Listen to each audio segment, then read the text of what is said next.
Honorable Doctor, yeah, there are two. Huh? See, there are two, Bwana. One was from Benin Republic, and the other one from the House of Lords at the United Kingdom. See, you know that. Eh? My fellow citizens, let me start by expressing my heartfelt condolences to the families that have lost their loved ones these last few weeks. I feel your pain, and I know it will take time before meaningful healing comes. To those nursing injuries from the brunt of Ruto's forces, in hospital beds and at home, I wish you quick recovery. May God console you. Kenyans, it is now exactly 1 month since the young people of Kenya came out in large numbers to assemble, demonstrate, picket, and petition their representatives to reject the Finance Bill 2024. The Gen Zs and Millennials and Kenyans of goodwill, some young in body and some young at heart, together stood together to say no to an oppressive tax regime. They also spoke unequivocally that they want a reformed government. Young people in Kenya are concerned about, 1, poor agriculture production, which threatens our food adequacy, safety, and security. 2, parents, teachers, and learners alike are all confused by the CBC syllabus and transition. College and university education has been made too expensive, and young Kenyans are not joining while others are dropping from colleges. 3, our healthcare is now completely broken, with NHIF looted and left incapable of meeting claims by hospitals, some of which have now been forced to close down.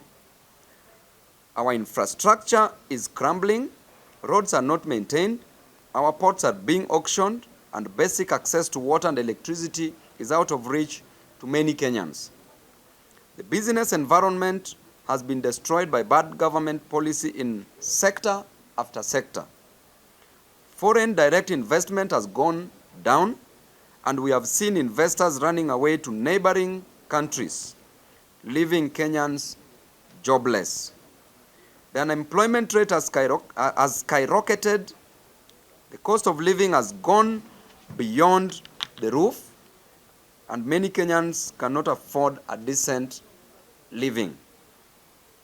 To make matters worse, a burdensome tax regime is squeezing every blood out of Kenyans, killing their businesses and making their products less competitive.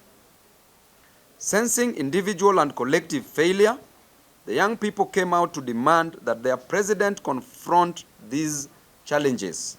Instead, what did the president do?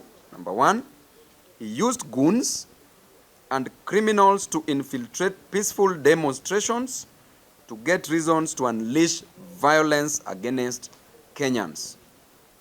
He used the police to unleash terror on young people. Resorted to abductions, forced disappearance, torture, killings, and mutilation of bodies of the Kenyan children. The president hoodwinked us by withdrawing the finance bill, but continued to implement its draconian provisions. He deceitfully dissolved his cabinet on grounds of incompetence, only to reappoint the same crooks. He completely refused to listen to the issues raised by Kenyans, and instead he raided the opposition to appoint cabinet secretaries in a bid to weaken oversight against his government and to gain cosmetic stability to consider the next general election and to ignore this and the next generation. No Gen Zs were nominated in this cabinet, no gender rule considered, thereby discriminating on women. Persons with disabilities were not considered. The only disabilities which were considered were mental disabilities, which were considered in the current cabinet. Fellow Kenyans, these last few weeks, I have been to the mortuaries in this country helping desperate parents, siblings and relatives, neighbors and friends identify the bodies of their loved ones brutally murdered and bodies dumped in quarries or wrongly registered to conceal murder by the state. I have stood by parents and communities burying young Kenyans killed by President Ruto and his rogue policemen following insane commands of people we put in office to secure our lives. As I speak today, so many parents and relatives are still distressed and emotionally broken as they try to search for their young children abducted by this dangerous regime. President Ruto has turned Kenyans against each other. Now he is trying to isolate some tribes and some ages and some regions to divide us some more. I want to say categorically that President Ruto is the real problem in this country. He is the real problem that this country is facing. He is the stumbling block to the modest reforms Gen Zs are asking for. Before sharing power in a cosmetic overhaul, we demand from Ruto these bare minimums. Pay to the families who've lost their loved ones 1 million Kenya shillings for funeral expenses they are incurring. Number 2, compensate the bereaved families at 10 million Kenya shillings each for the excruciating pain, agony, and suffering you have put them through.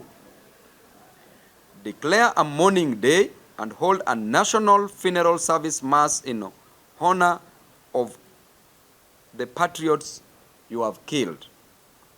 Pay all the medical expenses for the young people who have been brutalized by the police upon your instructions. Release all the young Kenyans that you abducted and continue to hold incommunicado. Release them today. Drop all the trumped-up charges you have pressed against innocent Kenyans who were arrested while calling for good governance of their country. Mr. President, you don't seem to get it. Young Kenyans are mad and angry and stressed, and they can't believe you just can't get a single thing right out of their modest demands.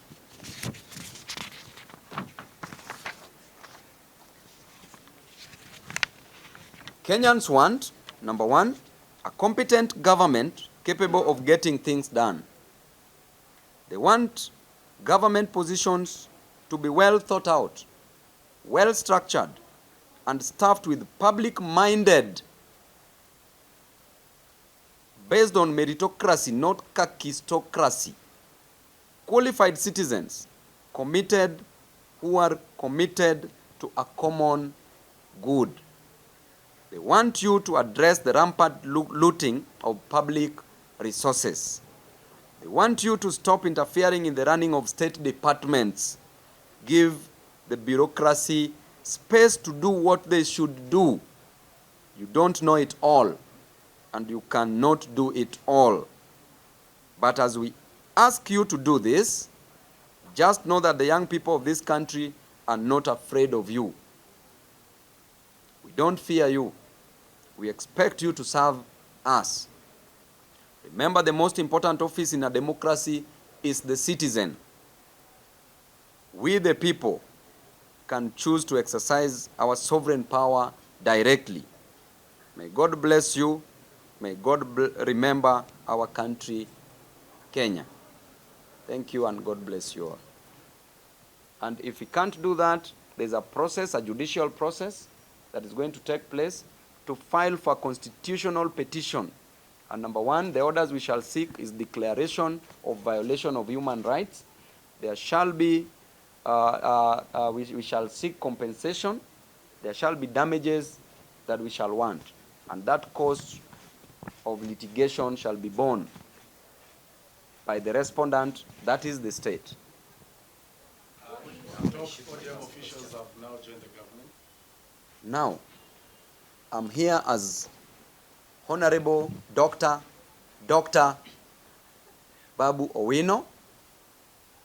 ODM has a spokesperson that can speak on behalf of the party, and that is the party Secretary General. I'm speaking on behalf of Kenyans who are agonizing because Ruto is antagonizing instead of organizing this country, and therefore he should be disorganized by Kenyans. So on matters ODM, those who accepted these positions, Gen Zs cannot come out to fight for you, and then you behave like hyenas. Gen Zs died, people died, other Kenyans died because of this. You are not party to it. Why should you accept these positions? That is a show of greed, and that should never be tolerated. That is a decision I'm giving as Babu Owino, not as ODM, although I'm in ODM. These are saying that which Gen Zs have said that. You are supporters, of course. you have a mandate. They are saying fronting you as the new opposition leader. Yeah. Yeah, actually, from today henceforth, I'm the chief opposition leader, because there are so many jokes doing rounds. There are so many people who are in the opposition, who are now in bed with the government. My interest is to fight for Kenyans. It pains me to see a person who was a fellow member of parliament joining government. And it pains me to look back in Soweto slums, Kibra slums, to look back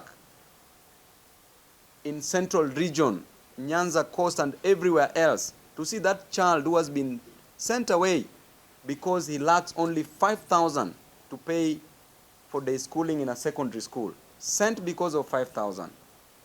I'm so pained to see that child who's stuck in hospital cannot be treated because they lack money. Even money for x-ray, that is around only 2,500. If you can't afford it, then you can't even be x-rayed. I'm so pained to see our young men and women moving around without jobs, seeing a boda rider in the sun from morning to evening, only gaining 50 shillings to 100 shillings in a day, seeing a mama mboga, selling omena, only to get 50 Kenya shillings, 50 to 100. How will this parent collect this money to reach 300,000 Kenya shillings that Ruto wants in a university? So pained to see our children, our students who finished high school, are waiting to join university, cannot join because they can't afford it. Some people are dropping out because they can't afford it.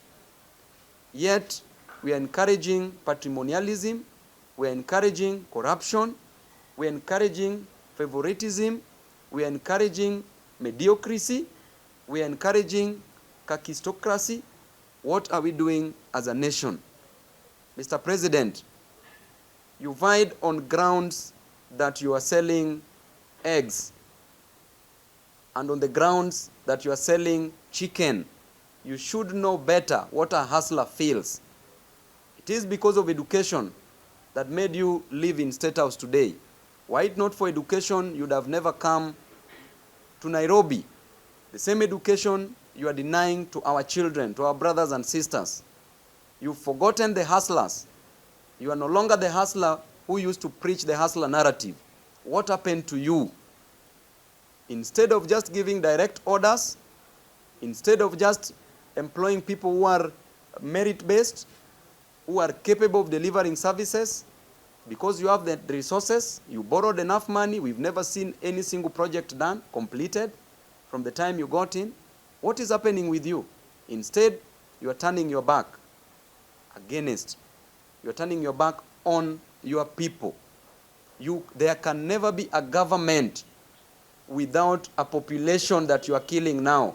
And this was a decision that was made during the Montevideo conference, that the characteristics of a state, number one, there must be a definite population. Why are you killing the population? What will you have to govern? Thank you. The new face of cabinet does not meet any demand, not of the Gen Zs, not obeying even the two-third gender rule as enshrined in the Constitution, as envisaged in the Constitution. It goes against the tenets of the apex of the law, clearly, and I told you, even persons with disabilities are not considered. The only disability that President has considered is mental disabilities that he has decided to nominate in the cabinet. We want other persons with disabilities to be considered within the cabinet. I cannot accept any position from President Ruto. No, thank you. And that is a fruit from a poisoned tree. The fruit is poisonous and harmful and dangerous. In terms of oversight, Going by the doctrine of separation of powers, checks and balances, as was opined by Charles Louis, de Secondat, de Montesquieu, de Baron, that our work is to provide oversight roles. I wanted to be the park chairman then. Now I'm overqualified to be a park chairman. And I say, no, thank you. I'm clearly saying that that is not the interest of the people. It is not what the people wanted. These people were never seen anywhere, not even protecting the interest of the Gen Zs. Why should they rush to take these positions? These positions, let Ruto as a person appoint his people. This is his government. We want competent people. We don't want him to invade opposition party. The work of opposition is to provide checks and balances, is to ensure that the government delivers that which they promised unto the people. Please, please, please pump me with more questions. I'm ready to answer. Sufficiently answered? Thank you very much, and God bless you all.